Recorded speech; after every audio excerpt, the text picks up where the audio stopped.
ভবিষ্যৎ চিন্তা করার কথা যে আমরা ভবিষ্যৎ চিন্তা করলে আজকে আমরা 4 নম্বর ভোট দিলে তা আমরা কালকে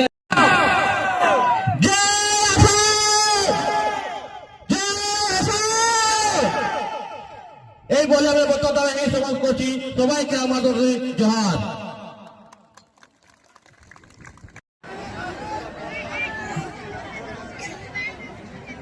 হান্দানের পাবন জওয়ান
असम कल्चरल माननीय विधायक सोमेश सोरेन नागोरिया को बारिया पिया आड़ांग दोहय लगी नेहराय कना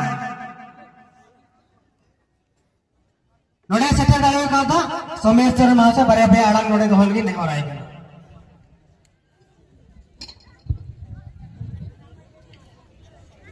अड़ी सभा गंगे हमारे झारखंड में। लेकिन ये सपना किसने देखा? ये सपना आपके बाबा, आपके गुरुजी ने देखा।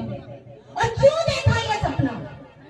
वो ये चाहते थे कि हमारे आदिवासियों का, गरीब, गुरबा, दलित, पिछड़ा, अल्पसंख्यक के लिए हम एक राज्य बनाएंगे, ऐसा राज्य जहां हम सुख शांति के साथ में आराम से रह सके।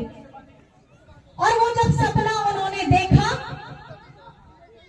तो उनके साथ में हमारे झारखंड के सभी अगुआ साथी, जिनके जेब में पैसा रुपया भी नहीं था, पैर में चप्पल नहीं था, बदन में कपड़ा नहीं था, लेकिन उस समय में भी बाबा के साथ डट करके, खड़े होकर के उन्होंने उनके पीछे पीछे उनके सपने को साकार करने के साथ चले गए।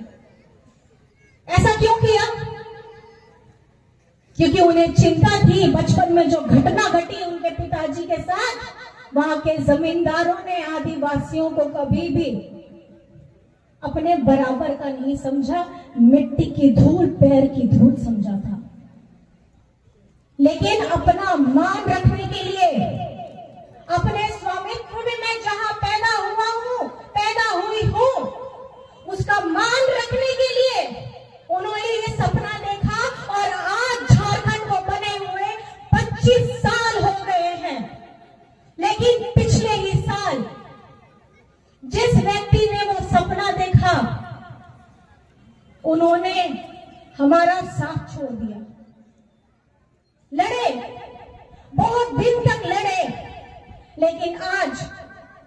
वो हमारे साथ सशरीर नहीं है। ये जो लड़का आपको दिखाई दे रहा है सोमेश सोरेन, सोमेश सोरेन के पिताजी रामदास सोरेन जी भी हमारे बाबा के साथ अगुआ साथी रहे थे। और ये रामदास दा का और गुरुजी का क्या संबंध था? जिस दिन गुरुजी हम लोगों को छोड़ के गए, 1 हफ्ता 10 दिन के बाद रामदास दा भी हम लोगों को छोड़ के चले गए। आज ये बच्चा उनके आदर्शों को लेकर के अपने घाटशिला में काम कर रहा है। आज मैं आपसे सुबह से लेकर रात तक जितनी महिलाएं बैठी हैं, हम लोग क्या करते हैं? पति के उठने से पहले घर का रसोई का काम करना है, बड़े बुजुर्ग हैं उनको दवाई देना है, बच्चों को तैयार करना है, उन्हें पढ़ाई के लिए भेजना है, अपने काम पे जाना है, फिर पूरा दिन भर काम करना है, खेती बाड़ी करना है, चाय बागान में जाना है और वापस आ करके फिर हमें अपने परिवार को समेटना है।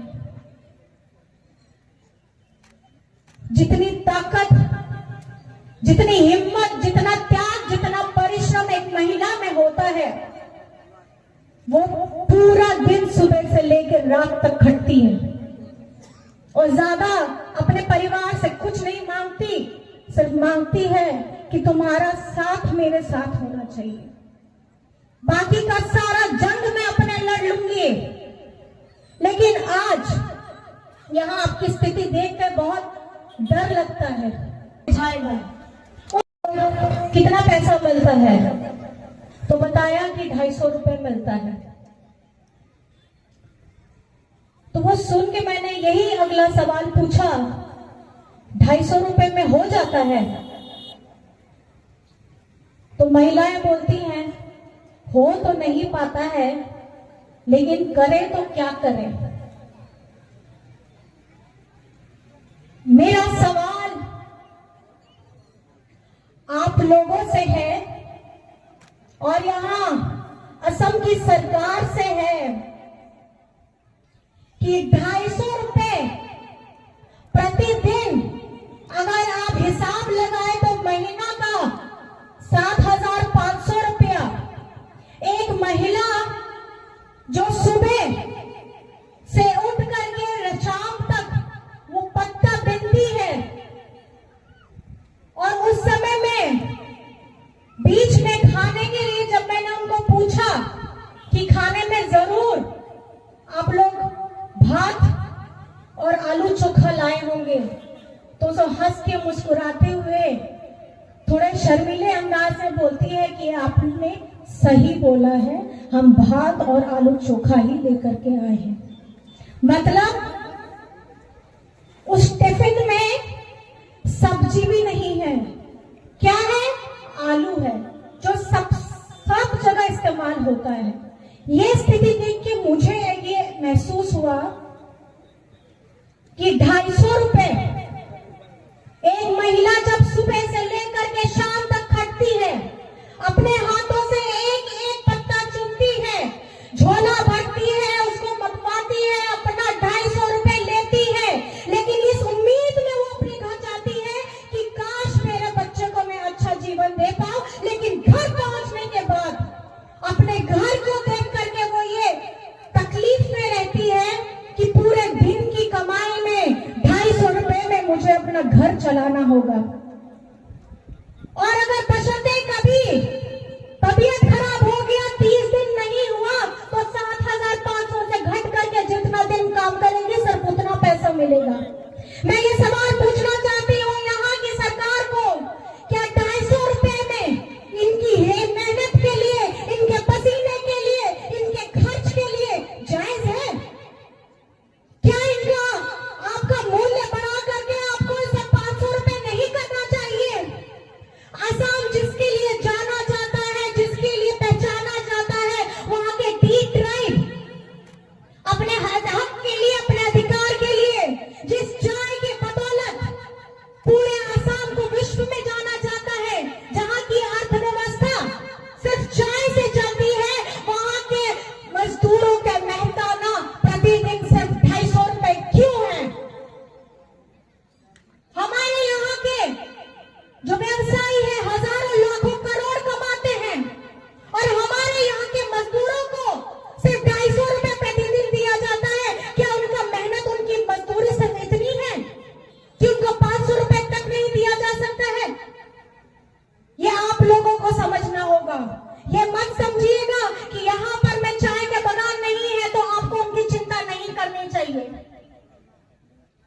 आप यहाँ पर में खेती बाड़ी करते हैं तो उनको आपकी चिंता नहीं करनी चाहिए। अगर इसी तरीके से हम लोग बट करके रहेंगे तो कोई आपके लिए खड़ा नहीं होने वाला है। आज हेमंत सोरेन आया है, अपना राज्य छोड़ करके आया है। वो किसके लिए आया है? वो आप लोगों के लिए आया है। आपका मेहताना बढ़ाने के लिए आया है, आपका हक अधिकार दिलाने के लिए आया है, हमारे अल्पसंख्यक भाइयों के लिए, बहनों के लिए, उनके लिए कुछ करने के लिए आया है।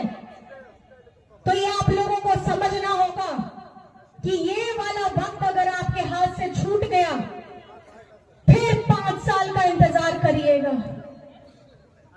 और ये अभी का है, आपकी आवाज सुनने के लिए आया है। आज असम में ये सवाल पूछा जाता है कि झारखंड मुक्ति मोर्चा असम में क्यों है। ये आप लोगों को पता ना होगा उन लोगों को कि झारखंड मुक्ति मोर्चा असम में इसलिए है क्योंकि आप लोगों ने बरसों से हम लोगों का शोषण किया है। आप लोगों ने हमारे अस्तित्व, हमारे पहचान, एसटी दर्जा आपको कभी नहीं दिया है।